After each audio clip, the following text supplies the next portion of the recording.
ഈശോയിൽ സ്നേഹം നിറഞ്ഞവരെ SS logos ക്വിസിലേക്ക് എല്ലാവർക്കും സ്വാഗതം.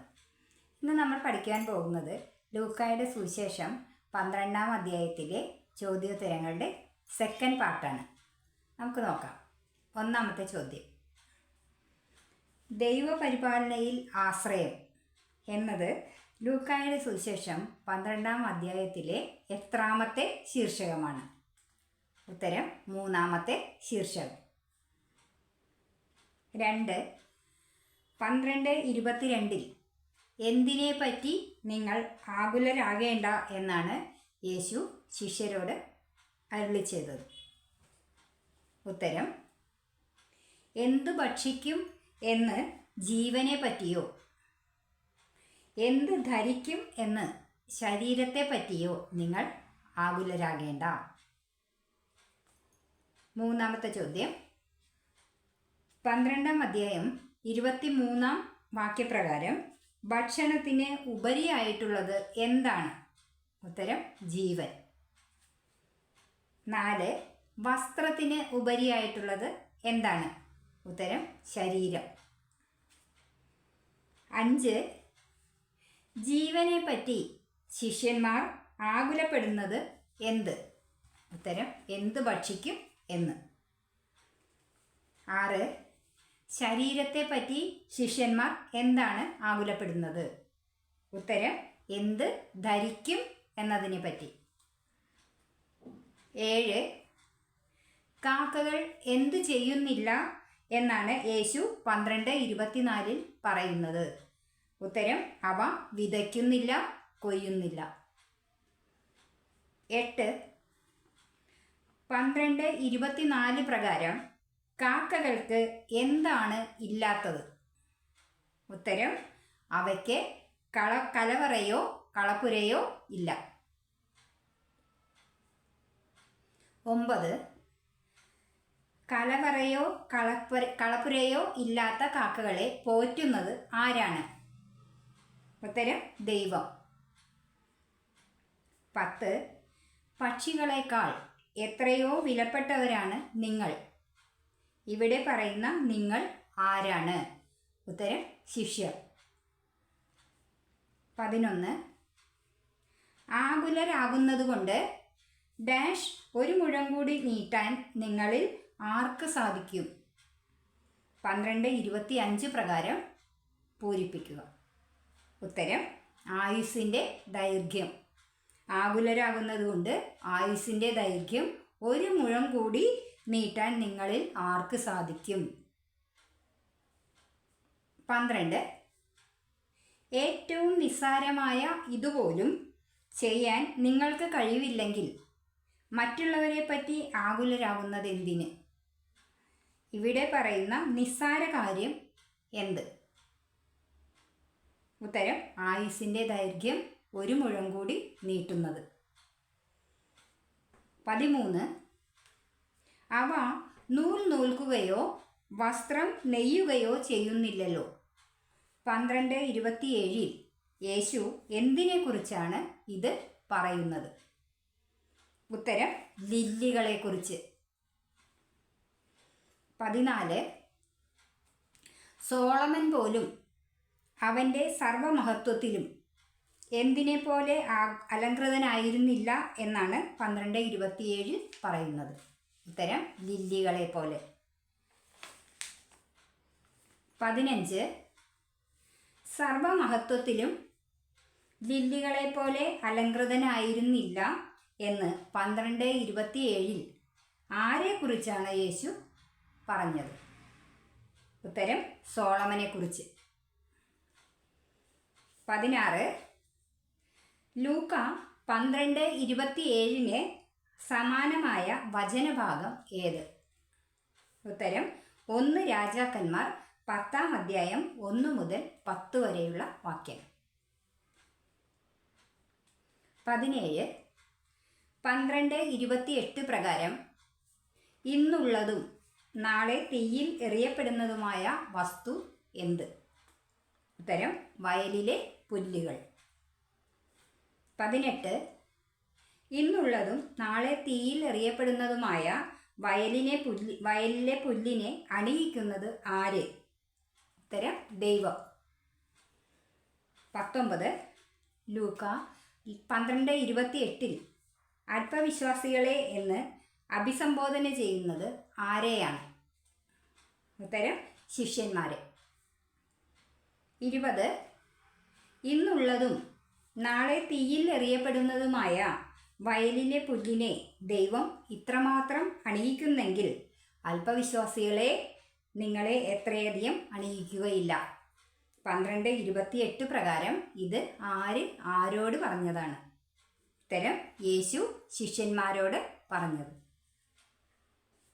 21 12:29 പ്രകാരം നിങ്ങൾ എന്തിനെക്കുറിച്ച് അന്വേഷിക്കുകയോ ആകുലചിത്തരാകുകയോ ചെയ്യേണ്ട എന്നാണ് യേശു പറയുന്നത്? ഉത്തരം എന്ത് തിന്നുമെന്നോ എന്ത് കുടിക്കുമെന്നോ അന്വേഷിക്കുകയോ ആകുലചിത്തരാകുകയോ വേണ്ട. 22 12:30 അനുസരിച്ച് എന്ത് തിന്നുമെന്നോ എന്ത് കുടിക്കുമെന്നോ അന്വേഷിക്കുന്നത് ആരാണ്? ഉത്തരം ഈ ലോകത്തിൻ്റെ ജനതകൾ. 23 12:30 അനുസരിച്ച് നിങ്ങൾക്ക് ഇതെല്ലാം ആവശ്യമാണെന്ന് ആർക്കാണ് അറിയുന്നത്? ഉത്തരം നിങ്ങളുടെ പിതാവിന്. 24 12:31 പ്രകാരം നിങ്ങൾ എന്ത് അന്വേഷിക്കുവാനാണ് യേശു പറയുന്നത്? ഉത്തരം അവിടുത്തെ രാജ്യം എന്ന് വെച്ചാൽ പിതാവിൻ്റെ രാജ്യം. 25 ഇവയെല്ലാം എന്തിനോടൊപ്പം നിങ്ങൾക്ക് ലഭിക്കും എന്നാണ് യേശു പറയുന്നത്? ഉത്തരം അവിടുത്തെ രാജ്യത്തോടൊപ്പം. 26 12:32 യേശു ശിഷ്യന്മാരെ സംബോധന ചെയ്യുന്നത് എപ്രകാരമാണ്? ഉത്തരം ചെറിയ അജഗണമേ. 27 ചെറിയ അജഗണമേ നിങ്ങൾ ഭയപ്പെടേണ്ട എന്ന് യേശു പറയാനുള്ള കാരണമെന്ത്? ഉത്തരം നിങ്ങൾക്ക് രാജ്യം നൽകാൻ നിങ്ങളുടെ പിതാവ് പ്രസാദിച്ചിരിക്കുന്നത് കൊണ്ട്. 28 നിങ്ങളുടെ എന്ത് വിറ്റ് ദാനം ചെയ്യുവാനാണ് യേശു പറയുന്നത്? ഉത്തരം സമ്പത്ത്. 29 നിങ്ങളുടെ സമ്പത്ത് വിറ്റ് എന്ത് ചെയ്യുവാനാണ് യേശു 12:33 പറയുന്നത്? ഉത്തരം ദാനം ചെയ്യുവാൻ. 30 എന്ത് കരുതി വയ്ക്കുവാനാണ് യേശു പറയുന്നത്? ഉത്തരം പഴകിപ്പോകാത്ത പണസഞ്ചികൾ.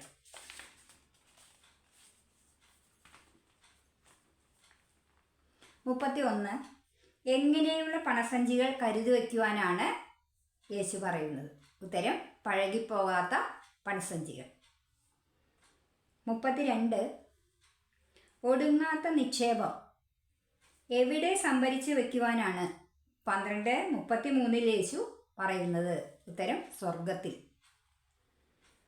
33 അവിടെ കള്ളന്മാർ കടന്നു വരികയോ ചിതൽ നശിപ്പിക്കുകയോ ഇല്ല. എവിടെ? ഉത്തരം സ്വർഗത്തിൽ. 34 സ്വർഗത്തിൽ നിക്ഷേപം സംഭരിച്ചു വയ്ക്കുന്നത് കൊണ്ടുള്ള ഗുണം എന്താണ്? ഉത്തരം സ്വർഗത്തിലുള്ള നിക്ഷേപം കള്ളന്മാർ എടുക്കുകയോ ചിതൽ നശിപ്പിക്കുകയോ ചെയ്യില്ല. 35 നിന്റെ നിക്ഷേപം എവിടെയാണോ അവിടെ നിന്റെ എന്തുമായിരിക്കും എന്നാണ് 12:34 പറയുന്നത്? ഉത്തരം നിന്റെ ഹൃദയവും. 36 ലൂക്കായുടെ സുവിശേഷം 12-ാം അധ്യായത്തിലെ 4-ാമത്തെ ശീർഷകം ഏതാണ്? ഉത്തരം സദാ ജാഗരൂകരായ ഭൃത്യന്മാർ. 37 ലൂക്ക 12:35 നിങ്ങൾ എങ്ങനെ ഇരിക്കുവിൻ എന്നാണ് യേശു പറഞ്ഞത്? ഉത്തരം അരമുറുക്കിയും വിളക്ക് കത്തിച്ചും ഇരിക്കുവിൻ. 38 നിങ്ങൾ ആരെപ്പോലെ ആയിരിക്കുവിൻ എന്നാണ് 12:36 പറയുന്നത്. ഉത്തരം തങ്ങളുടെ യജമാനൻ കല്യാണ വിരുന്ന് കഴിഞ്ഞ് മടങ്ങി വന്ന് മുട്ടുന്ന ഉടനെ തുറന്നു കൊടുക്കുവാൻ അവൻ്റെ വരവും കാത്തിരിക്കുന്നവരെ പോലെ ആയിരിക്കുവിൻ.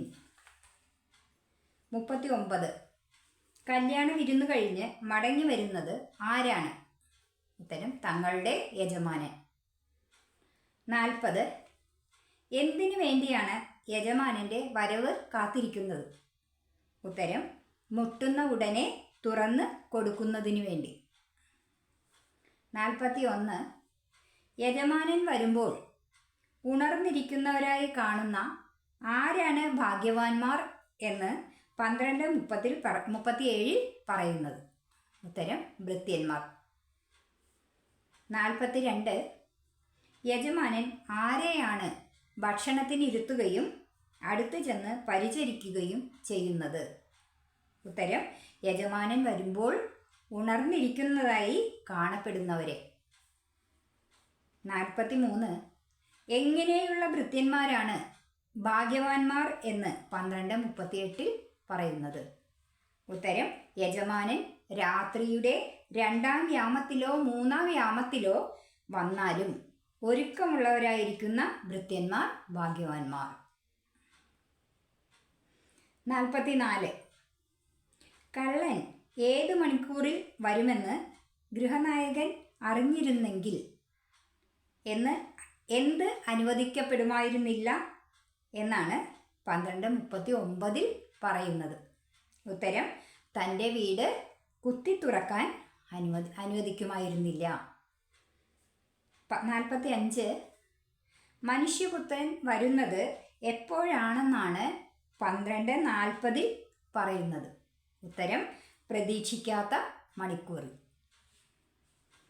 46. കർത്താവേ, നീ ഈ ഉപമ പറയുന്നത് ഞങ്ങൾക്ക് വേണ്ടിയോ എല്ലാവർക്കും വേണ്ടിയോ എന്ന് യേശുവിനോട് ചോദിച്ച ശിഷ്യൻ ആരാണ്? ഉത്തരം പത്രോസ്. 47. 12:41 അനുസരിച്ച് പത്രോസ് യേശുവിനോട് ചോദിച്ചത് എന്തായിരുന്നു? ഉത്തരം കർത്താവേ, നീ ഈ ഉപമ പറയുന്നത് ഞങ്ങൾക്ക് വേണ്ടിയോ അതോ എല്ലാവർക്കും വേണ്ടിയോ? 48. വീട്ടുജോലിക്കാർക്ക് യഥാസമയം ഭക്ഷണം കൊടുക്കേണ്ടതിന് എങ്ങനെയുള്ള കാര്യസ്ഥനെയാണ് യജമാനൻ നിയമിക്കുന്നത്? ഉത്തരം വിശ്വസ്തനും വിവേകിയുമായ കാര്യസ്ഥനെ.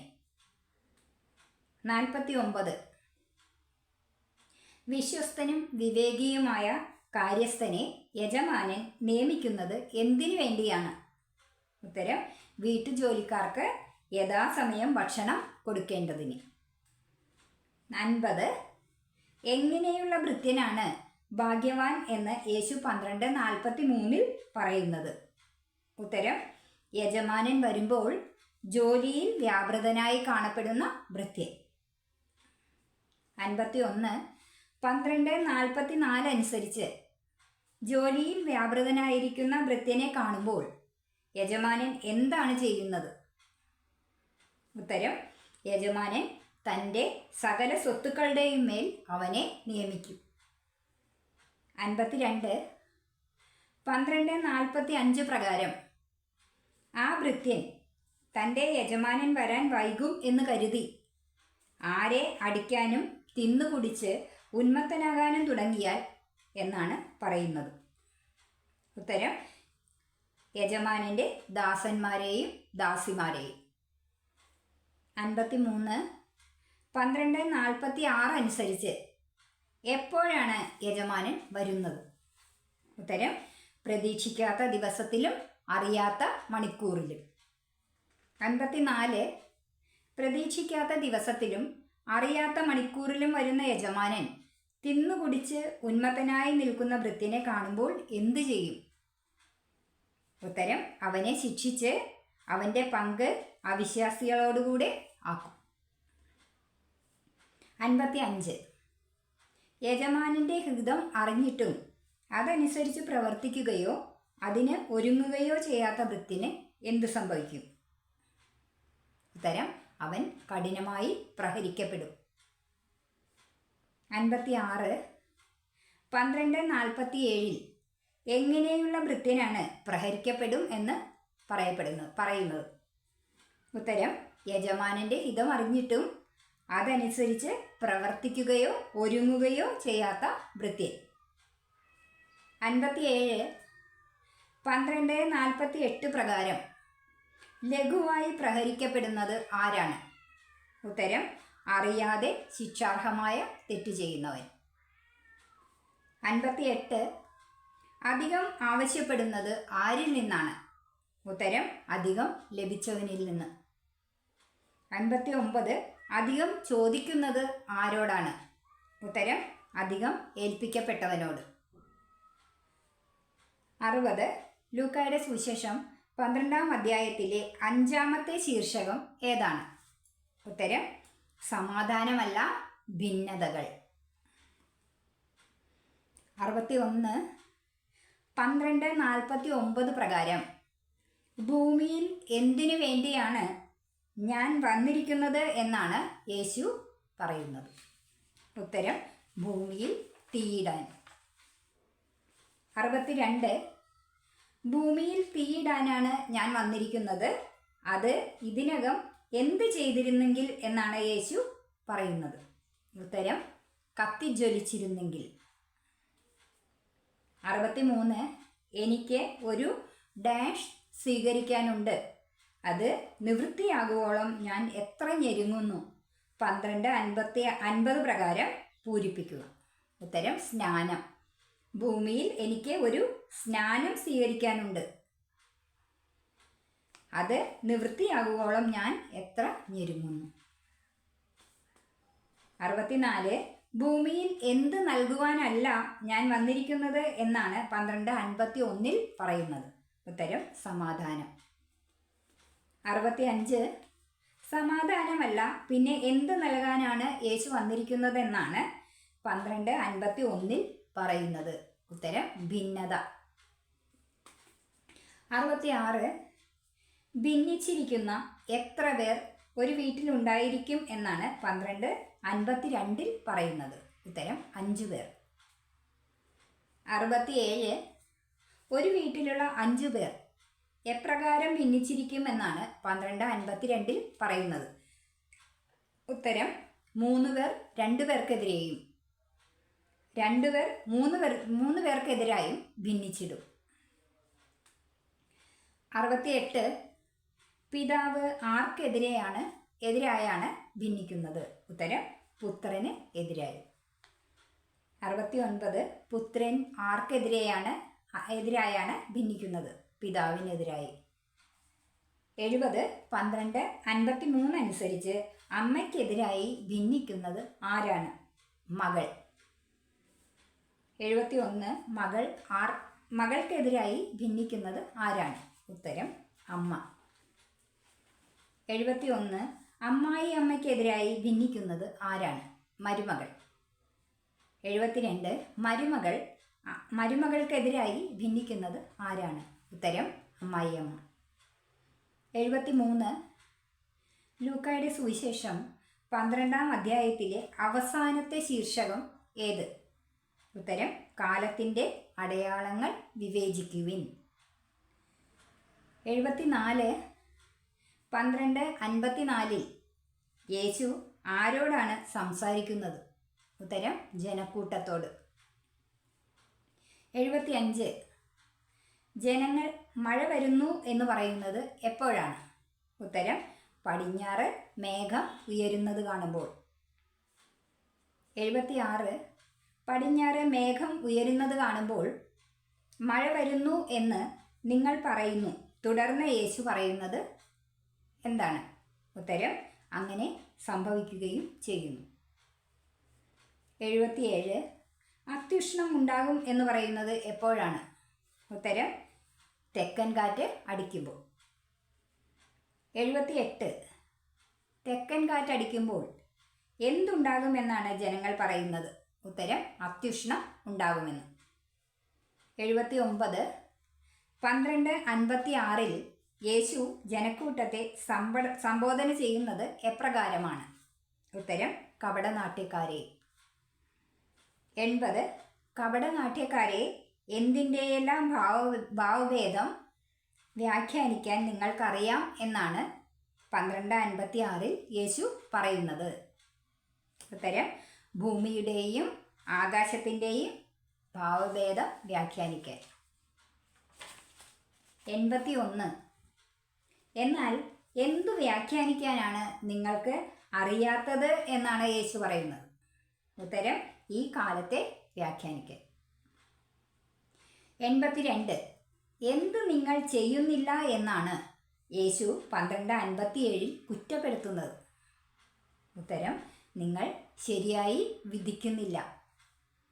83 നീ നിന്റെ ആരോടുകൂടെ അധികാരിയുടെ അടുത്തേക്ക് പോകുമ്പോൾ വഴിയിൽ വച്ച് തന്നെ അവനുമായി രമ്യതപ്പെട്ടുകൊള്ളുക എന്നാണ് 12:58 പറയുന്നത്.